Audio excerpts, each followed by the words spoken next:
Salut à tous, c'est Rototo et je suis ravi de vous retrouver pour le 12e épisode de notre série consacrée à l'histoire des avions de War Thunder. Nous continuons donc la découverte des avions de première génération de fabrication japonaise et nous allons parler aujourd'hui de l'avion si présent, à savoir le Nakajima Ki-27.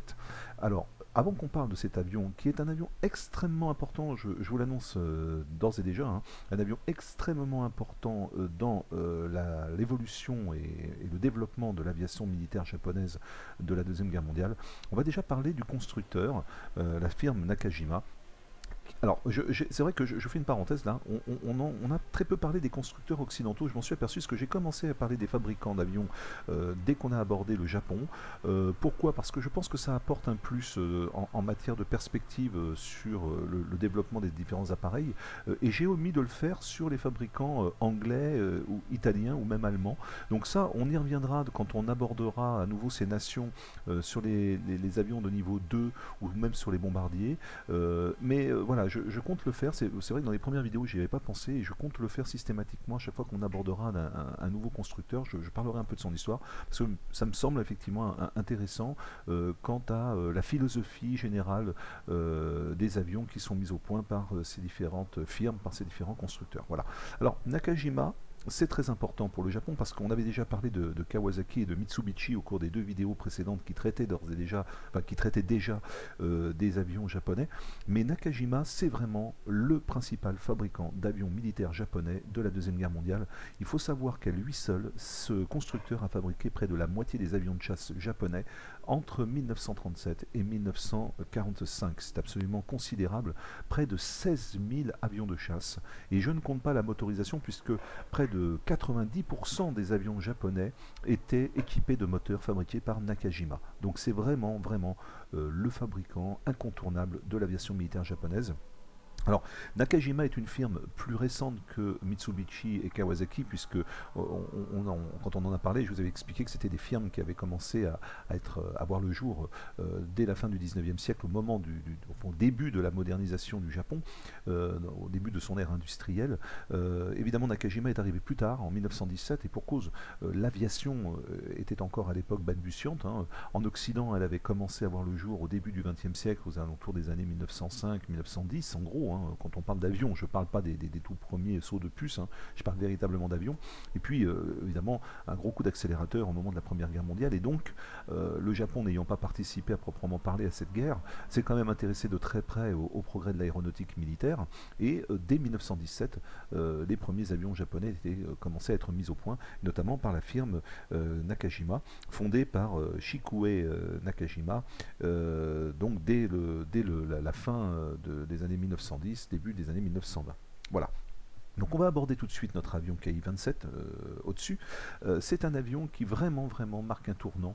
C'est le premier avion moderne de l'aviation japonaise, un avion à aile basse, monoplan, et qui vraiment, alors regardez-le bien parce que vous voyez là c'est vraiment les grandes lignes de ce que va être pour l'aviation japonaise la notion même de chasseur, et tous les avions chasseurs ultérieurs de différents types, que ce soit les A5M, les A6M, toutes les séries qui ont servi les Zéro, les KI, etc., ont cette conception d'ordre général, c'est-à-dire ce gros moteur en étoile très court en capot, avec un fuselage assez long, une forme extrêmement élégante, ces ailes qui sont vraiment d'une forme, vous voyez, un petit peu avancée, et qui vont vraiment marquer durablement la conception même de l'aviation japonaise. Alors après, il y aura d'autres évolutions, hein, on verra dans les générations futures, mais le Japon n'étant pas une très grande puissance industrielle, quoi qu'on en dise, en tout cas comparativement à l'Union soviétique ou aux États-Unis, va au départ marquer le début de la guerre par une conception magnifique de l'aviation qui va s'imposer, et puis très rapidement sera surclassée par la puissance des grandes firmes américaines lors de la guerre du Pacifique, et ne sera pas en mesure de faire évoluer suffisamment ses avions pour y faire face, mais ça on aura l'occasion d'en reparler ultérieurement. Donc pour en venir à ce Ki-27, il a été mis en service en 1936 pour donc remplacer le Ki-10 Kawasaki, qui était jusque-là un avion, on va dire, de conception plutôt des années 30, suffisante au départ pour faire face aux avions que lui opposait l'armée de l'air chinoise, à laquelle il était opposé dans le cadre de la guerre sino-japonaise, 2013.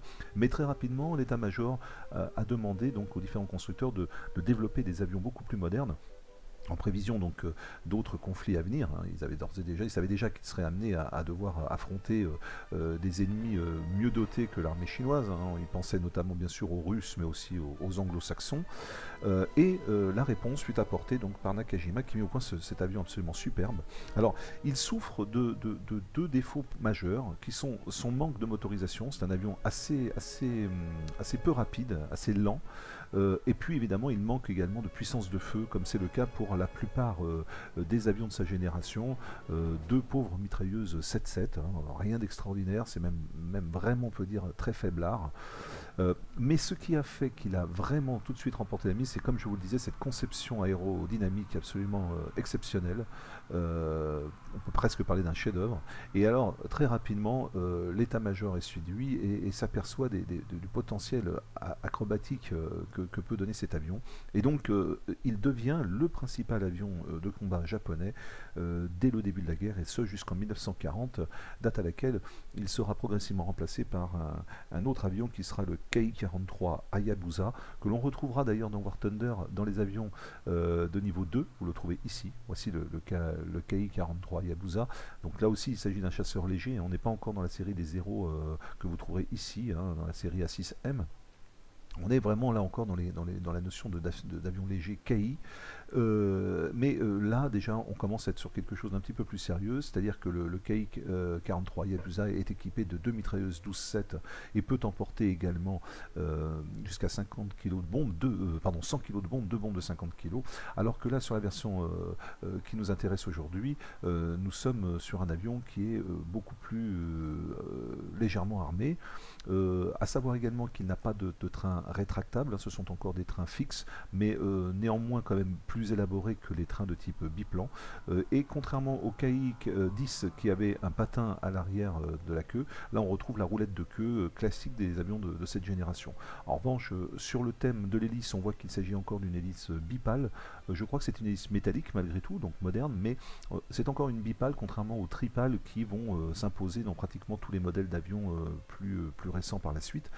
Au niveau du viseur, alors là on voit que c'est encore extrêmement rudimentaire, on a encore cette fameuse longue vue que l'on retrouve sur des appareils un peu de cette génération, pas très, à mon avis pas très performante en termes de fiabilité et de précision, mais comme l'avion est extrêmement stable, ça fait une plateforme de tir très facile à utiliser, et comme de toute façon les mitrailleuses 7-7 ont une portée de tir limitée, donc c'est un avion qui de toute façon est amené à s'imposer par le combat aérien à courte portée dans des combats notamment qu'on appelle des combats tournoyants, c'est-à-dire des dogfights, et on va s'en apercevoir tout de suite puisque nous arrivons à 8 minutes de vidéo. Mon Dieu, j'ai parlé depuis déjà un petit peu trop longtemps, donc je lance immédiatement la bataille et j'espère être en mesure de démontrer ce que j'essayais de vous expliquer à l'instant en combattant, donc comme on a l'habitude de le faire dans nos autres vidéos, pour ceux qui connaissent déjà cette série, et essayer de voir de quelle manière cet avion va réagir par rapport à sa fiche technique, à savoir a priori un avion donc performant de façon sur le combat tournoyant, mais par contre assez lent et assez faiblement armé. Voilà. Au niveau, hop, je vais lui mettre quand même des, voilà. J'ai changé les munitions, je le mets en munitions furtives. Pour moi c'est le meilleur type de munitions possible. Là je l'ai un tout petit peu évolué, il n'est pas en position élite, mais au moins il a un armement qui est quand même déjà un petit peu plus efficace, ce qui nous permettra peut-être au niveau du jeu de durer un peu plus longtemps, moi je l'espère. Tout va dépendre de ce que cela va donner, à savoir si je ne fais pas d'erreur, si je ne me retrouve pas coincé face à 3 adversaires supérieurement armés, ou si je ne me fais pas tout simplement rentrer dedans comme dans les 2 autres vidéos précédentes. Voilà. Qu'est-ce que nous avons là parmi nos alliés? Voyons voir. Là, je suis un petit peu dans le voile là. Bon, là on a un I-301, donc ça c'est un avion russe. Ouais, donc là j'ai un F2A1 qui est donc mon coéquipier que je suis allègrement, et un peu plus loin nous avons des A20G, P36, P400, Beaufighter, Nimrod. Bon, il y a un peu de tout, faut se méfier, il y a quand même des avions, le MC200 serait facilement à ma portée, le A20G ça risque d'être un peu plus difficile, mais on va quand même engager le bombardier. Attention au SU2 qui arrive de l'autre côté. Je pense que je vais plutôt prendre le SU2, allez c'est parti, allons-y pour le SU2, hop. Donc là, vous voyez, je vire très facilement. Hop, j'ai sorti les volets.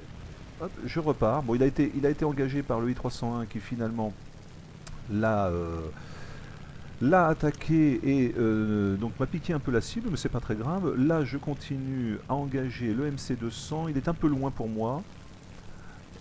Donc là, je suis à 300 km/h. Je m'avance encore un peu. Voilà, il vire. Je pense que je vais pouvoir l'engager. Hop, j'évite le tir en face à face. Vous voyez, surtout pas de face à face. J'ai pas de raison de le chercher en face à face. Il faut que je le prenne en combat tournoyant. Donc je me mets dans ces 6 heures. Oups là, attention, gladiateur qui vient donner un coup de main à son collègue. Bon, il est un peu loin, vous voyez. Hop, je lui mets quand même des coups, mais... Ah, voilà. Là, j'ai du monde derrière moi. Hop. Petite manœuvre pour venir derrière mon gladiateur. Alors, ce que je viens de faire, c'est ce qu'on appelle un Immerman. Bon, un Immerman un peu sommaire, je dois l'avouer. Mais enfin, ça fonctionne. Le but, c'est de perdre de la vitesse le plus possible et de venir derrière l'adversaire. Voilà, avion détruit. Parfait. Nous passons maintenant sur le MC200. Alors ça, c'est pas vraiment historique. Je crois pas me souvenir que les Japonais aient jamais affronté des avions italiens, et pour cause, puisque l'Italie étant déjà... Ah, j'ai du monde là. Ah, voilà. Bon, allez, mince. Le HE-112 qui vient de me prendre. Bon, c'est de ma faute. C'est de ma faute. Vous voyez, j'ai fait une erreur. J'ai péché. J'ai fait un péché d'orgueil, là, pour le coup. Je me suis senti assez fort. Je me sentais à l'aise. Voilà. Et j'ai continué à faire mon petit truc, alors que dès les premiers tirs, j'aurais dû tout de suite esquiver.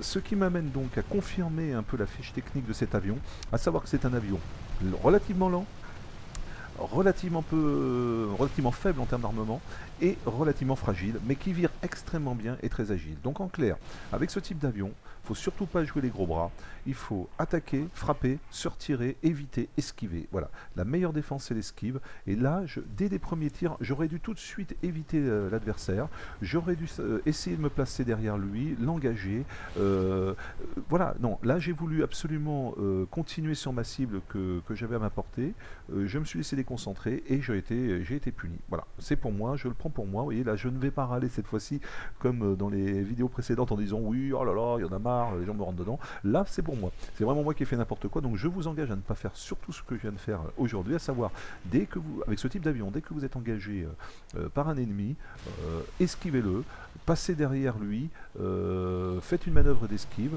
reprenez-le en passant dans ces 6 heures. Vous n'aurez aucun souci la plupart du temps, à part peut-être pour certains avions britanniques qui sont très agiles également, il n'y aura pas de problème. Voilà, mais surtout ne pas rester en ligne, ne pas vous laisser aligner par un ennemi qui de toute façon vous mettra 3 coups et vous explosera très facilement du fait de la fragilité de cet avion qui, encore une fois, n'est qu'un petit chasseur léger et donc peu résistant. Voilà. Dernière petite chose concernant l'historique donc du Ki-27 Nakajima, Ki-27 pardon. Donc c'est un avion qui va rester donc un avion très important pour l'armée japonaise jusqu'en 1940, date à laquelle il sera remplacé par le Ki-43 Yabusa, ce qu'on a pu voir au début de la vidéo. Par la suite, il va être remplacé et donc servir d'avion d'entraînement pour l'aviation japonaise jusqu'à la fin de la guerre, où malheureusement il sera utilisé comme de nombreux appareils comme kamikaze et jetés sur les avions américains en étant remplis d'explosifs. Voilà, triste fin pour un avion qui au départ avait été le fer de lance de l'aviation japonaise. Je précise, dernière chose, que cet avion a été amené à affronter des adversaires aussi performants que les I-15 et les I-16 soviétiques lors notamment de l'incident de frontière sino-mongole dans les années 1939. On en avait parlé déjà lorsqu'on avait abordé la guerre sino-japonaise et la présentation du Ki-10, et il a été évidemment aussi amené à affronter les fameux P-40 Curtiss Tigre volant, envoyé en renfort de l'armée nationaliste chinoise par les autorités américaines avant que la guerre du Pacifique ne se déclenche. Et au cours de ces affrontements, eh bien, le Ki-27 a fait également très bonne figure, même s'il a quand même subi d'assez lourdes pertes de la part des Tigres volants, qui étaient des aviateurs redoutables. Voilà, donc nous arrêtons la vidéo à 14 minutes 21, somme toute raisonnable. J'espère que cela vous aura intéressé, que vous aurez appris certaines choses, en tout cas que vous aurez passé un bon moment en ma compagnie. Nous arrêtons là pour aujourd'hui. Lors de la prochaine vidéo, qui sera donc, si je ne me trompe pas, l'épisode 13, nous aborderons la première série de ce qu'on appelle les A5M puis A6M. Il s'agit donc d'un chasseur aéronaval léger qui qui lui aussi préfigure ce qui va être l'aviation aéronavale japonaise, qui Dieu sait va marquer l'histoire au cours de la Deuxième Guerre mondiale. Et nous aurons donc l'occasion d'aborder cet avion comme dans les autres vidéos, à savoir une présentation historique, une présentation ensuite tactique en combat et la vérification donc de sa simulation au niveau du jeu. Voilà. J'espère vous retrouver très bientôt et je vous dis d'ici là, à ciao.